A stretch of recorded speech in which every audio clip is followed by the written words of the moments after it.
तिलावत कुरान पाक, इकामत नमाज और नमाज के जहाँ और बहुत सारे फ़वाइद हैं वहाँ ये भी इरशाद फरमाया कि इन्नस्सलाता तन्हा अनिल फ़हशाइ वल मुनकर। फरमाया बेशक नमाज मना करती है बेहयाई से और बुरे कामों से। नबी रहमत अलैहिस्सलाम की खिदमत में अर्ज़ किया गया था कि या रसूल अल्लाह सल्लल्लाहु अलैहि वसल्लम, एक शख्स रात को नमाज पढ़ता है पर सवेरे चोरी भी करता है। हम तो बड़ी जल्दी कह देते हैं ना कि क्या फ़ायदा उसे उसकी नमाज का, क्या फ़ायदा उसे उसकी इबादत का। हुजूर सल्लल्लाहु अलैहि वसल्लम की जब बारगाह में ये सवाल पूछा गया कि हुजूर रात को इबादत भी ठीक करता है और सवेरे चोरी भी करता है, तो हुक्म क्या है? तो हुजूर अलैहिस्सलाम ने फरमाया अगर वो पाबंदी से नमाज पढ़ता रहा ना तो उसकी नमाज उससे चोरी छुड़वा देगी।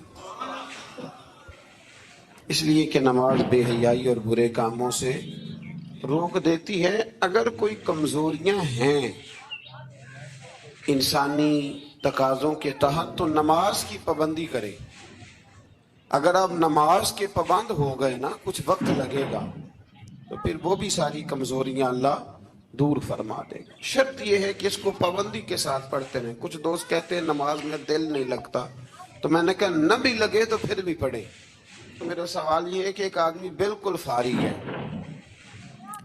सिवाय नमाज के, इबादत के, सोने खाने के उसे कोई काम नहीं, और एक शख्स बेचारा मजदूर है, वो रेडी लगाता है, मिसाल देने लगा हूं, वो रेडी लगाता है, उसके पास दुकान भी नहीं है कि वो शटर नीचे करे या ताला लगा के चला जाए। अब वो ना किसी को कह के आया कि यार जरा 10 मिनट ठहरना, मैं नमाज पढ़ के आया, तो वो चला गया। वो बड़ा बेचैन है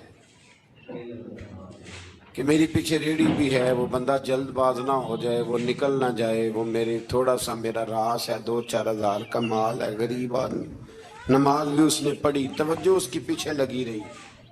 एक बिल्कुल फारिग था, कोई मजबूरी नहीं थी, उसने भी नमाज पढ़ी।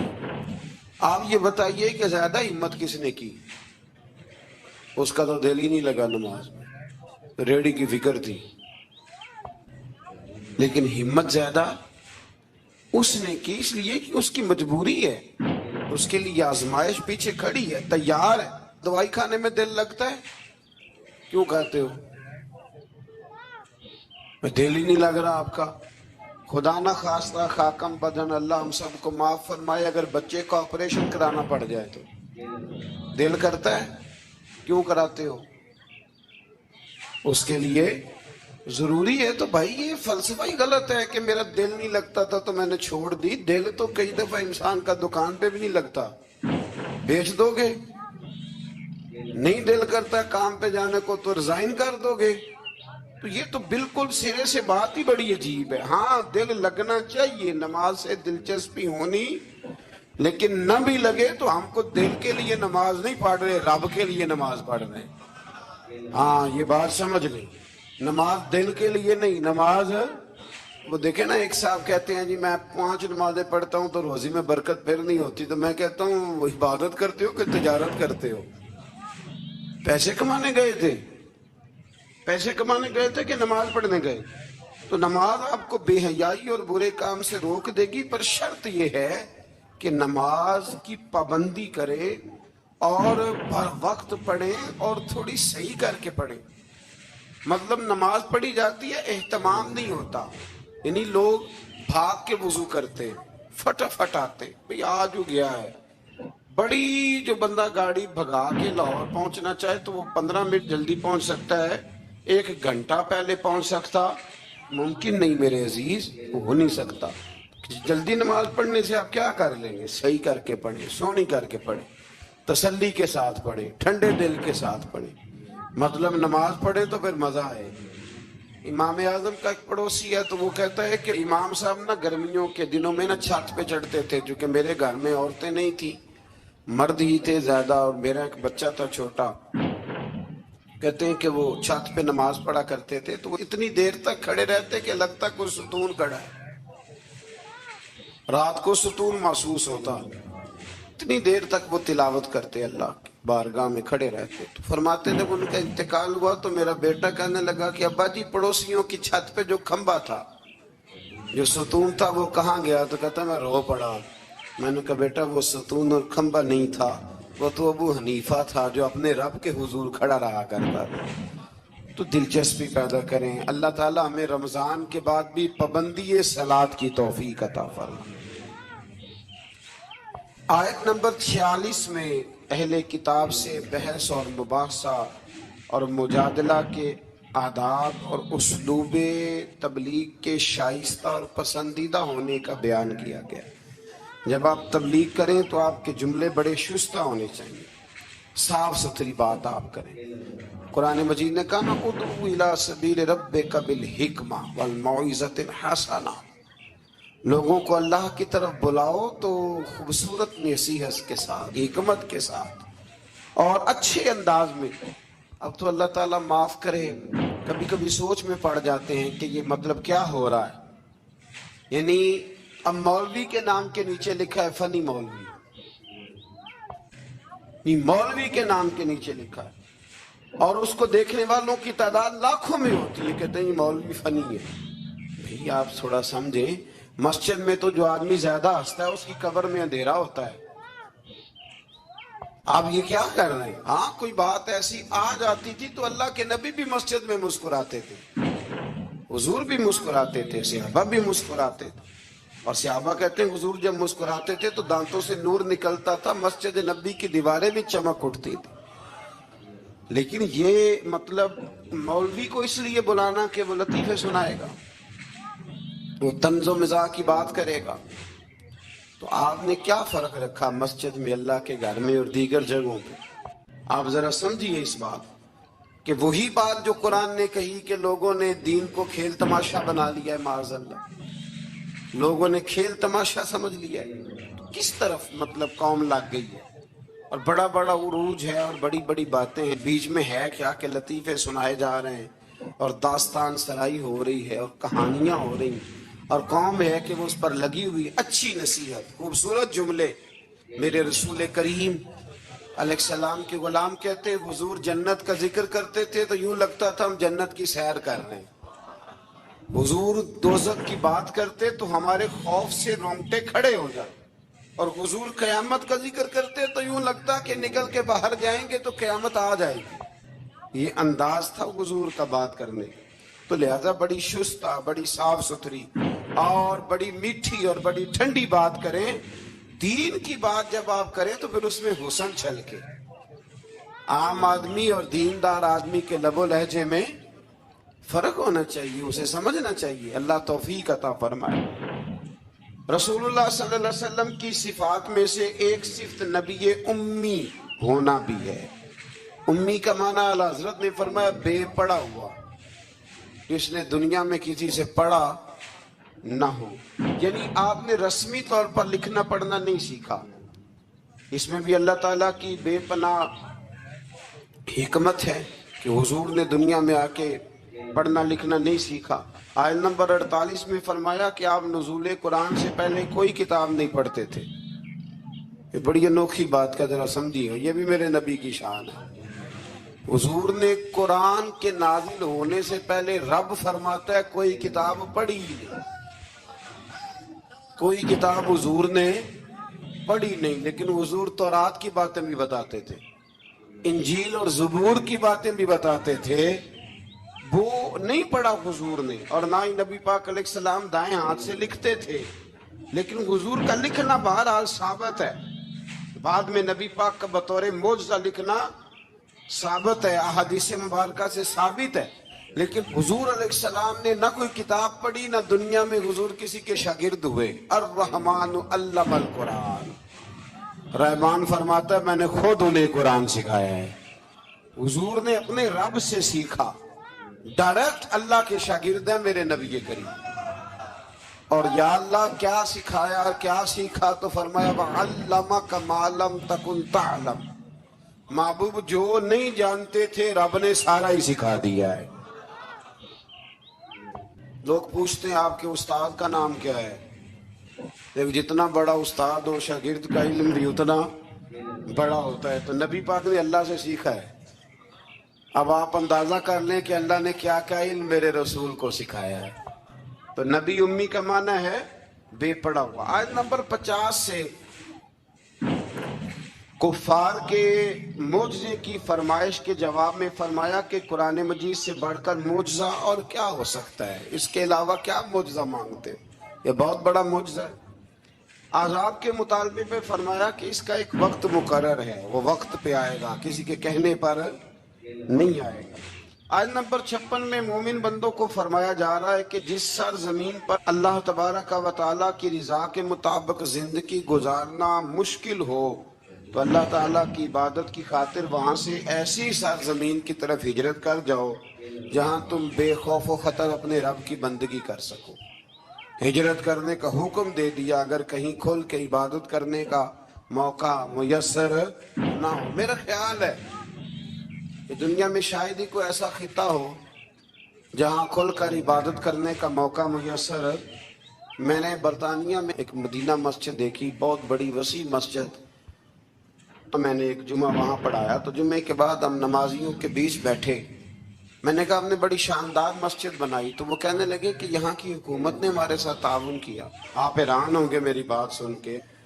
वो कहने लगे जब हम मस्जिद तमीर कर रहे थे तो यहाँ से पीछे से एक रोड गुजरता था, तो हमारी मस्जिद में आड़े आता था, तो हमने गवर्नमेंट को एप्लीकेशन दी कि ये रोड आ रहा है। तो कहते मस्जिद की खातिर गवर्नमेंट ने रोड बंद करके रोड ऊपर से गुजार दिया है। अब तो इबादत करने की तो कोई दिक्कत नहीं, पर शर्त यह है कि इबादत करने वाले भी तो होने चाहिए ना। इबादत करने की कोई परेशानी और न भी हो तो अल्लाह के महबूब के लिए अल्लाह ने सारी जमीन को मस्जिद बना दिया है। हुजूर फरमाते हैं मेरे कदमों की बरकत से सारी जमीन मस्जिद बन गई। जहां सजदा करोगे रब कबूल कर लेगा, पर शर्त यह है कि बंदा सजदा करे। फरमाया और कितने ही जानवर हैं जो अपना रिस्क उठाए नहीं फिरते, इनको अल्लाह रिस्क देता है। और तुमको भी, यानी इंसान कितनी ही मंसूबा बंदी क्यों ना करे, असबाब का इख्तियार करना बजा है, लेकिन राज़िक हकीकी तौर पर सिर्फ अल्लाह ताला ही है। जानवरों को कभी देखे आपने कि उन्होंने गठड़ियां बांध के अपना रिस्क बांधा हो? तो अल्लाह फरमाते हैं जिनका कोई सबब नहीं, जब मैं उन्हें देता हूं तो तुम्हें क्यों नहीं दूंगा। रिस्क देने वाला अल्लाह है। फिर आगे जाके आयत नंबर 64 में फरमाया कि दुनियावी जिंदगी के खेल और तमाशा होने और उखरवी जिंदगी में असल जिंदगी ही तुम्हारे लिए वो है जो आखिरत की जिंदगी है। दुनियावी जिंदगी तो सिर्फ खेल और तमाशा है, खेल है। मतलब जब कोई दुनिया से चला जाता है तो फिर लोग क्या कहते हैं, कोई क्या कर सकता है, कर सकता है कुछ, ये तो एक खेल और तमाशा सा है। मतलब मैंने बच्चे पाले तो फिर बाद में मेरे बच्चों ने बच्चे पालने शुरू कर दिए, फिर उनके बच्चों ने बच्चे, और बहुत बड़ा लफ्ज है जनाब ये हमारे पास, बच्चों के लिए कर रहा हूं जी। और अब्बा जी की उम्र 85 साल हो जाती है तो बच्चे कहते हैं अब्बा एक दुकान ही दे दे, ਤੁਹਾਨੂੰ नहीं देनी, मुझे ਤੁਹਾਡੇ लिए कमाया सारी उम्र। तो मैं कहता हूँ ये जो बच्चों का बहाना है ना, ये बहाना है।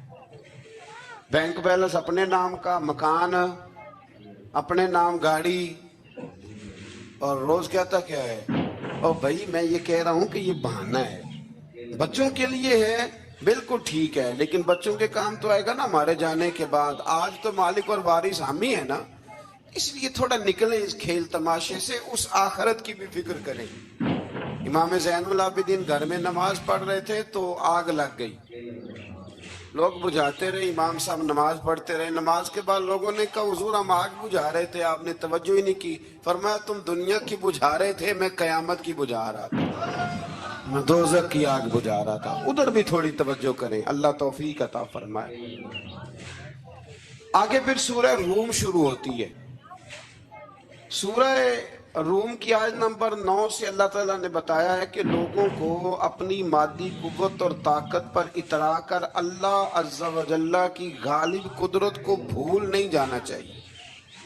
माजी में कितनी ही ऐसी कौमें आई जो मादी कुव्वत की हामिल थी, लेकिन आज उनके खंडरात उनकी मादी कुव्वत की नापायदारी का जीता जागता सबूत। देख लो जाके, बड़ी बड़ी तगड़ी कौमें आई, बड़ी बड़ी।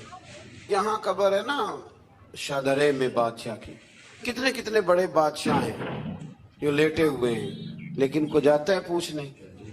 बस दूर से खड़े होकर लोग कहते हैं कि खंडर बता रहे हैं कि इमारत हसीन थी। इससे ज्यादा कोई दिलचस्पी, अल्लाह हमें समझने की तौफीक दे। फिर अल्लाह तबारक व तआला ने आयत नंबर 21 से बताया कि अल्लाह की कुदरत की निशानियों में से ये भी है कि उसने इंसान को मिट्टी से पैदा फरमाया और फिर इसी की जिन्स से जोड़े बनाए ताकि इनसे सुकून हासिल करें, और ज़ौजैन के दरमियान मोहब्बत और हमदर्दी का रिश्ता कायम किया। ज़ौजैन से मुराद मियाँ बीवी। और फिर इरशाद फरमाया कि उसकी कुदरत की निशानियों में से ज़मीन व आसमान की तख्लीक और इंसानों की बोलियों और रंगों का तनू है, और नींद के लिए रात और तलाशे मुआश के लिए दिन का बनाना है। और इसी तरह आगे की आयात में अल्लाह ताला की कुदरत की मुतअद्दिद निशानियों का रब करीम ने जिक्र फरमाया। आयत नंबर 27 में हयात बादुल मौत के मुनकरीन से फरमाया वही है जो तख्लीक की इब्तिदा करता है और दोबारा वही जिंदा करेगा, और ये उसके लिए बड़ा आसान है। दोबारा जिंदा करना बड़ा, किसी चीज का पहली दफा बनाना मुश्किल होता है, दोबारा तो आसान हो जाता है। फरमाया दोबारा जिंदा करना तो उसके लिए आसान है। आयत नंबर 28 में मुशरिकीन से फरमाया क्या तुम्हारे गुलाम तुम्हारे माल में बराबर के हिस्सेदार होते हैं? अगर नहीं तो फिर अल्लाह ताला के साथ कैसे बेजान बुतों को शरीक करते हो? आगे चलकर उम्मत मुहम्मदी सल्लल्लाहु ताला अलैहि वसल्लम को तालीम देने की खातिर फरमाया आप बातिल अदियान से किनारा कश होकर अपने आप को दीन फितरत पर कायम रखें, तो असल दीन है। आयत नंबर 33 से इंसान की फितरी खुद गर्जी को बयान किया अल्लाह ने, फितरी खुद गर्जी। फरमाया कि तकलीफ के वक्त अल्लाह को पुकारते हैं, लेकिन राहत के वक्त उसे भूल जाते हैं, बल्कि शिर्क करने लगते हैं। और ये भी बताया कि अल्लाह की रहमत से नाउम्मीद भी हो जाते हैं। अच्छा लगता है हमारे जुमलों में ना ये फिक्र, अच्छा लगता है, बस ठीक है जी, वो जिस हाल में रखे जी मैं बड़ा राजी हूँ। भाई ये शुक्र नहीं, शुक्र ये है कि अल्हम्दुलिल्लाह मेरे रब ने जैसा समझा उसने उस हाल में मुझे रखा है, जैसा समझा उस हाल में उसने मुझे रखा है। आयत नंबर 38 में कराबतदारों और मिस्कीनों और मुसाफिरों को उनका हक देने का हुक्म दिए। कराबतदारों का भी हक होता है, मिस्कीनों का भी होता है, मुसाफिरों का भी होता है। हमारे ऊपर तो हक ही कोई नहीं किसी का, या हमारा है या हमारे बच्चों का है। इस आयत में अल्लाह ने हुक्म दिया कराबतदारों का भी हक है, मिस्कीनों का भी हक है, मुसाफिरों का भी तेरे ऊपर हक है, उन्हें को देना है, वो तेरी जिम्मेदारी है, वो तेरी जिम्मेदारी है। हजरत उमर बिन अब्दुल अजीज फरमाया करते थे हम बड़े शुक्रगुजार हैं गरीबों के, बड़े शुक्रगुजार हैं गरीबों के। फरमाया रब करीम हमें अपना नुमाइंदा बनाता है और हमें कहता है लो मैं तुम्हें देता हूं, तुम जाके मेरे बंदों में बांट आओ। फरमाया हम तो इनके शुक्रगुजार हैं कि ये हमसे कबूल करते हैं तो हमारे खाते में नेकियां जमा हो जाती। ये तो मोहसिन है हमारे। ये लोग गरीब लोग ना होते तो कहाँ हम सदका तो खैरात करते। लेकिन जितनी तकलीफ गरीबों को दी जाती है, जिस किस्म की अजियत से गुजारा जाता है, और जो हाल हो रहा है बिलखुसूस रमजान के दिनों में, मैंने बहुत पहले कह दिया था अल्लाह के रास्ते में देना, लेकिन लोगों को रास्तों में खड़ा ना करना। एक ही जुमला है, अल्लाह के रास्ते में देना पर लोगों को रास्तों में खड़ा, लाइनें ना बनवाना, चक्करों में ना डालना, आजमाइश में मुब्तला ना करना। किधर गए वो लोग जो रात के अंधेरे में देने की कोशिश करते? कहाँ गए वो लोग जो कहते थे देना है पर किसी को खबर न होना चाहिए? अल्लाह समझने की तौफीक दे। आयत नंबर 41 में फरमाया कि बहरो बर में फसाद लोगों के अपने करतूतों के सबब है, और लोगों को एक दूसरे से भिड़ा देना भी एक सूरत अजाब है।